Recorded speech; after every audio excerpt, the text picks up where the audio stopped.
I'm your host, Rebecca Turner. Now, don't forget, you can listen to Good Things. We are streaming live over at SuperTalk.fm. We're also streaming from that SuperTalk Mississippi app and your local SuperTalk Mississippi radio station. You can watch us, too. We are on your computer, your mobile device. Just head on over to SuperTalk TV. And today we're catching up with one of our favorites, Mr. Gary Bachman. He is a retired horticulturalist and now an urban homesteader, but he's also a prostate cancer survivor and advocate. And September, although it's the last day of the month, is still Prostate Cancer Awareness Month, and it's an important topic to get out. So welcome back, Gary. Hey, Rebecca. Oh, it's fantastic to talk to you again, and it is the last day of Prostate Cancer Awareness Month. And I know I sent you a picture of the shirt that I wore into the gym at 4 a.m. this morning, saying that I'm a certified badass in the fight against prostate cancer. I love it. And I know you have been outspoken. You have used your own journey and experience to help educate others, particularly other men, and about this disease and the ways to fight back through prevention, as well as though just understanding your risk and getting tested. But Gary, kind of back up just a touch for us. I know you were on last year and shared your story, but there's chances we've got new friends here on Good Things. Kind of what is your journey with hearing those terrible words, you have cancer? Oh my gosh, you know, just you telling me, saying that, brings back a lot. It really starts with me being proactive and monitoring my PSA, which is the prostate-specific antigen. It's an easy blood test that men can have, and following it from when I was 50. I'm 70 now. And 3 years ago, we monitored with my primary care that my PSA had risen threefold over 18 months, and a lot of men and a lot of everybody thinks that the PSA is the be all with detecting prostate cancer. All PSA does is it's your men's check engine light. When you see abnormal results, that means it's time to go see a specialist. And when we saw my PSA rise so fast, then I was referred to a urologist, and we did all the very uncomfortable testing. I think most men are kind of wincing right now with that, but you got to do it, guys. And found some abnormalities, and I had a biopsy that detected my cancer. And I decided, let's go ahead. We need to treat it. And I had surgery in 2022. And so far, I am. It's NED, which is no evidence of disease, but I'm on a 6-month monitoring schedule now. Probably for the rest of my life, just to make sure that we don't have a recurrence. Because, and the reason why advocacy is so important, I mean, it is for all cancers, but there are some when you catch early, that's a good, I mean, it's never good to hear it, but if you can catch it early, the prognosis of you being able to survive go up. Yeah, oh my gosh, yeah. Prostate cancer is one that you can kind of get a handle on. Well, wait, there's something going on here that we don't have to do any kind of real fancy testing to get to, the real testing. It's like colon cancer. When you have a colonoscopy, they can see right then, that there could be an issue there that we can address. And prostate cancer is the same way. And, all men really need to be proactive on looking at this, which is going to affect 1 in 8 men in their lifetime, which is the same ratio as breast cancer. But we don't talk about prostate cancer, Rebecca. Not like we talk about breast cancer. We do here on Good Things, Gary. But yes, you are correct. And I know you're not a medical professional, but you mentioned the age of 50 is when you started having your PSA checked. Are there specific guidelines for the men or the women listening that can tell their men when you should start checking that and sort of keeping up if you haven't gone? Is it annually? You mentioned also 18 months, so I wasn't sure how often you got your PSA checked for 20 years. Right. Now, when we talk about frequency of testing, there's lots of guidelines that kind of ebb and flow as far as when and how often you should have your PSA checked. The PSA test, it's not expensive, but men should have that done by the time they're 50, just to establish a baseline numbers. And as far as my situation, is concerned, I had baseline numbers, and then we saw that there was an increase in one of my annual tests in my primary care. Suggested, let's test this again in 6 months, and it had doubled again. And some of when we look at the PSA test, we look at acceleration rates of increases, and if it doubles over a 3-year period, that's an indication that we need to test further. My PSA tripled over 18 months, and that was what triggered the further testing and the biopsy and the subsequent surgery and the like. So that's kind of the journey that I took. But there's not a one size fits all for this, but men do need to use the PSA as that check engine light, as the first indicator that there could be a problem. Gary, you mentioned you had your PSA checked and then you went to a urologist. Who was doing your checking? Was that your primary care provider? For a lot of women, we lean on our OBs, right? We shouldn't, but we do. Men don't really have that, right? So who was doing your PSA checking? Yeah. When you look at the PSA versus the OB, it's a little bit different.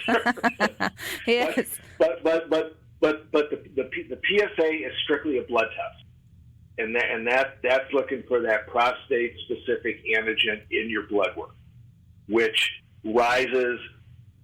potentially rises when there's a cancer growing, and that's just the indicator then to go to the urologist, where you get a little more invasive, like the OB.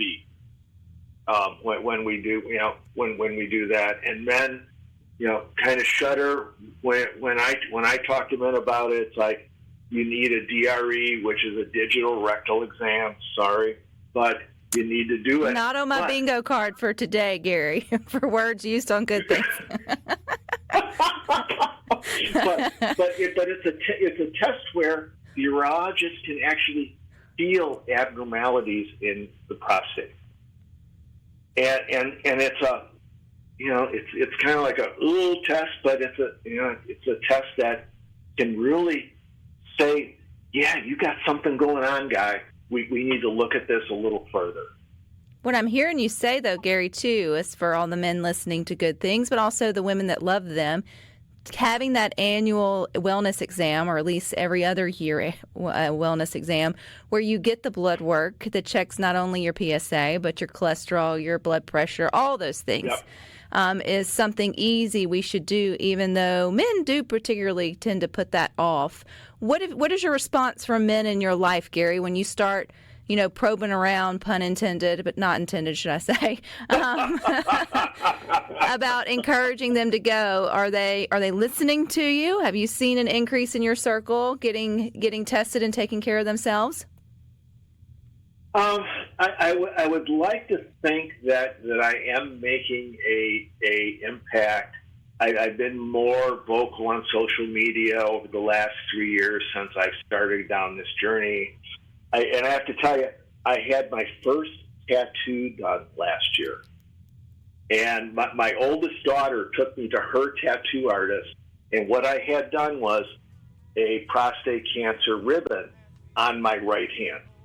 So when I'm shaking hands with a man, it could be an opportunity to start a conversation, because it could be, oh, what's that on your hand? It's like, it's my prostate cancer ribbon. Let me tell you about why you should be, interested in looking at your men's health. And you've also gotten interested in taking care of your own health. So we've got more with Gary Bachman coming up next. .fm. We're also streaming on that SuperTalk Mississippi app and your local SuperTalk Mississippi radio station. You can watch us too. We are on your computer, your mobile device. Just head on over to SuperTalk TV. We are continuing our conversation with my friend Gary Bachman. He is a retired horticultural professor. I'm never going to get that right, Gary, as long as we are friends. But he's also a cancer survivor in terms of prostate cancer. And September, even though it's the last day of the month, is Prostate Cancer Awareness Month, and this is a good conversation. You just shared your journey, but now on the other side of hearing, there's no evidence detected that you can go on and live your life, you've decided to take control of your life and maybe implement some of those preventable measures to help keep hearing those words at bay. But Gary, I always felt like you were already pretty healthy, or at least health conscious, with your gardening and your fresh, produce and things that you grow at your home. So what were some of the big things that you changed in your own life to continue on your health journey? Well, one of the biggest things was when I retired, I had dropped a bunch of weight, before then, but I was diagnosed type 2 diabetes. It's like, really? And so that has changed a lot. It's changed a lot of dietary choices. There's even more coming out of the garden that I'm growing that we're eating. It kind of really doubled my my commitment to the gym. And here I'm retired now almost 3 years, but I get up like at 2 o'clock in the morning. Part of that's because I've got an old dog that needs to go out, but I'm in the gym every day at 4 o'clock in the morning, and to take care of that part of my health before I get going with the rest of the day, and that's become a very important part of my life, and I think I'm a little bit of an incentive for all the younger folks that are there, and they're kind of like, you're retired. Shouldn't you be sneaking in the morning? I said, no. You got to get this done, and then you can go back and then have a little bit of downtime if you want in the morning after you're done with the gym. Gary, what is exercise? Well, I was going to say, one, what has it meant for you in this journey? But also, how did you ease yourself back into it? Because I find trying to educate men or women of, at any age over high school, it seems hard to convince them to get back in and the benefits of it. Particularly, you've gotten into weight training or resistance training. Who eased you into that, or how did you find yourself, back there not just doing walking, which is a great place to start. I don't want to take away from anyone who is getting in their heart health, but when it comes to managing diabetes or cancer prevention or some of the other things that we think about when we reach those golden years, resistance training is the best antidote for that, but it can be the most intimidating. So how did you find yourself comfortable back in the gym at 70 years old, Gary? Or maybe not comfortable. Maybe that's not the right word. Oh no! That's kind of the great way to put it. I was always interested in in the fitness. I was I want to say way back in the day. I was kind of athletic, and so I liked the gym. And then through the years, life gets in the way, and I guess it was before.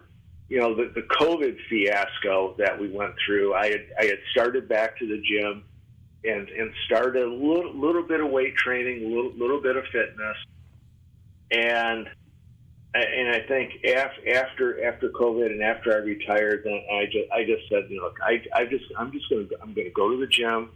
I'm going to start pushing some iron around. I'm going to make myself stronger. I'm 70. My mom and dad, they both passed away in the last couple of years. They were 96. And I'm kind of thinking, I've got some potential here to hang on for, at least 20 years, I hope. and I think, becoming more fit, becoming stronger, and making myself, if you want to say, more self-sufficient on doing things in my life, that's become very important to me, and I'm totally enjoying it right now. I'm not to the level that you are. I mean, oh my gosh, I am so impressed with your gym accomplishments. Well, I appreciate that. Thank you. Yeah. I too want to live to be 100 and tie my own shoes. And I say it sincerely. I look at folks that are dedicated to what they do fitness wise, and it's like I want to try and be like them. And whether it's men in the gym or women in the gym, they're working hard. I think you can't go wrong if you take that mindset and you want to improve yourself, you want to improve your health, and the gym is just one part of that, Rebecca. Oh, absolutely. As long as the diet and the mindset and all the things. And I think you set a great example, Gary, too. I mean, rounding back to what I'm hearing you tell people, number one, just know your numbers. That's the easiest part to get away, from here. Yeah. Make the appointment, know your PSA, know your other levels, and then have an honest conversation with yourself about if things need to change. I think one of the hardest parts for those of us who understand what incorporating particularly weight training or strength training into our daily life or weekly life looks like is to convince them how much they'll enjoy it and the benefits from it once you get over the cobwebs, right, of getting into something that's new or dusting off the rust, so to speak. And it's great for mental health and all the other sort of health criteria as well. How is your health right now in all the ways, Gary? Are we doing well at 70? Oh, listen, we are doing fantastic, and I'll tell you, I've had a couple of the younger guys at the gym here recently say, "Man, you are looking good." Yeah, and it's like, I really appreciate that because I have been working hard at it, and I really don't see the changes, but these are I say they're a couple of my gym bros. How about that? And so I appreciate the good comments. Well, I know, and not. Go ahead. No, I was just rambling. Go ahead. Oh no, you're fine. So I know you're big on planting your tomatoes in your container gardens, which is great, right. Rich in lycopene, great for your prostate cancer and other health benefits. What's in the garden for you now? What you got planted, Gary, for the upcoming fall winter season? Well, right now, it's really funny. I'm retired, but I'm kind of behind in my planting. But we're getting ready to do a bunch of kale. Love bok choy. So we're going to start getting into the leafy greens. Of course, I've got microgreens growing inside the house, and so it's kind of into the salad green kind of time of the year. And come February, we'll be planting the seeds for the tomatoes and get ready for the warm season, and just continue on following the seasons is what I like to call it. Well, Gary, you're a wizard if you can get men to go have their PSA checked, and you're a wizard if you can make all kale taste good, because that's a tough vegetable to love. Well, listen, my go-to never fail kale recipe is homemade kale chips. Don't worry about boiling them up in a pot or something. That's going to whoa. But you can grow kale, put it in the oven, make chips out of it, Rebecca. You cannot grow enough kale to meet the need for kale chips in the house. I can get behind that. It's much better than raw in a salad. I can tell you that. Yes. No. There's no doubt about that. A little crispy, a little bit of salty in there. So you like that? So it's not. Listen, it's not as good as potato chip. I'm just not going to lie, but it's pretty darn close. Gary, if folks want to follow still your homestead, I know you share a lot of that, particularly too in the summer. Not as much as you did before you retired, but that's allowed. Or your fitness journey, where can they find you, Gary? Well, you can find me on Facebook, Gary Bachman. A lot of my garden exploits are on Gary Grows at Heritage Cottage on Facebook, and I do YouTube videos and the like. So I'm still trying to produce as much as I did when I was working for Extension, but I'm just doing it on my time and on my schedule. I love that. Well, it's always fun catching up with you. I'm sure we'll have another reason to chat in the future, but good talking to you, Gary. Thank you for your time. Okay, thanks, Rebecca. Talk to you again. All righty, you guys stick with us. We got more for you coming.